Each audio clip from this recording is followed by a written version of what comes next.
I think, Andrew, the best chance for any sort of justice to be meted out is the media, reporters such as yourself, continuing to investigate, to bang the drum, to demand. We know that the British royal family reads they physically get the papers. They are arrayed on the table.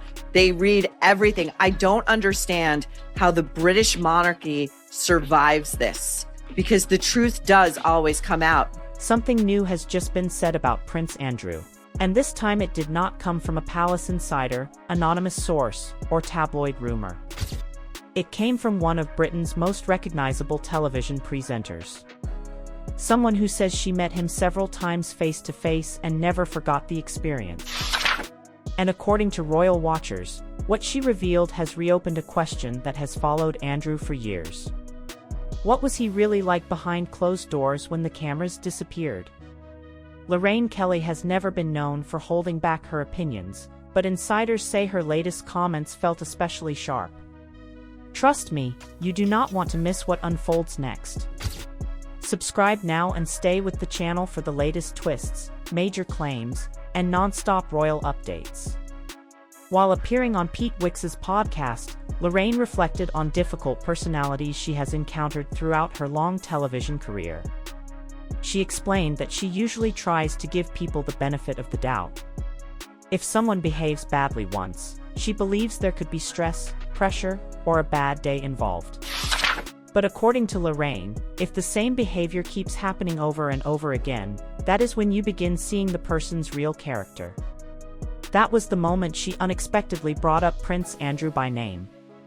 According to Lorraine, she met him multiple times over the years. And those encounters, she says, left a deeply negative impression that stayed with her long afterward.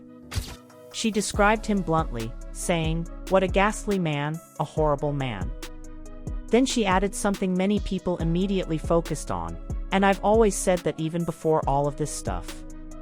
Royal commentators quickly noticed why that line mattered so much. Lorraine was making it clear that her opinion of Andrew did not suddenly change because of later scandals or headlines.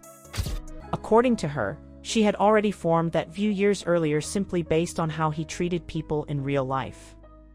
But what made the interview especially interesting was that Lorraine briefly shifted from criticism to something more reflective. At one point, she reportedly questioned what may have shaped Andrew's personality in the first place. She said, "You have to ask what was going on in his life and who his role model was."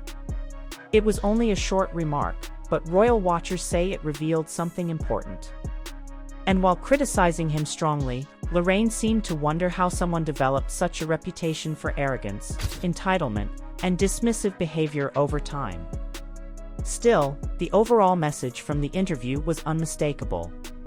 She clearly did not enjoy those encounters, and according to her, they revealed the real version of Andrew behind the polished royal image. Coming from a broadcaster with decades of experience dealing with celebrities, politicians, public figures, and members of the royal family, those comments immediately carried weight. And for many people following royal stories, Lorraine's descriptions sounded very familiar because, according to reports, accusations surrounding Andrew's attitude and behavior did not suddenly appear after 2019.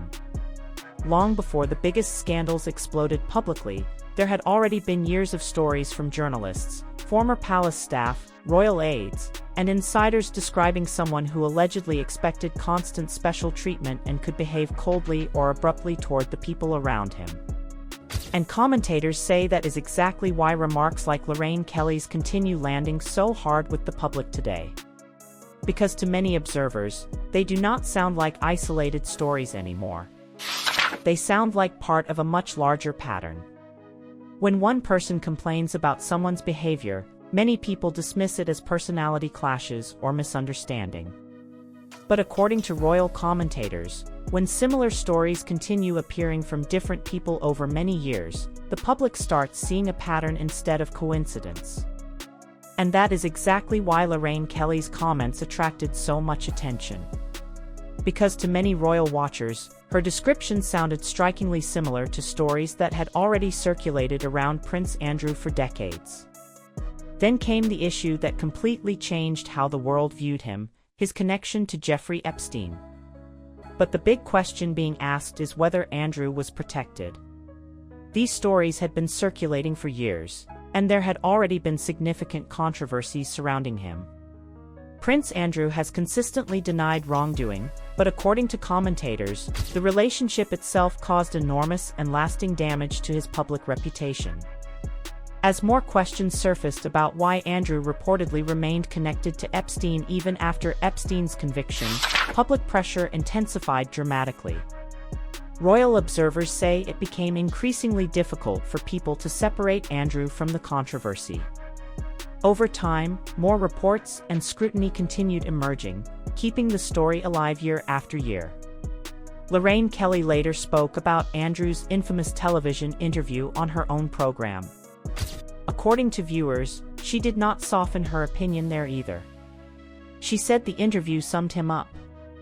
According to Lorraine, people could choose to describe Andrew as naive, foolish, or many other things, but her larger point remained the same. To her, the interview revealed an astonishing lack of judgment. Commentators say that interview became one of the most damaging public appearances in modern royal history.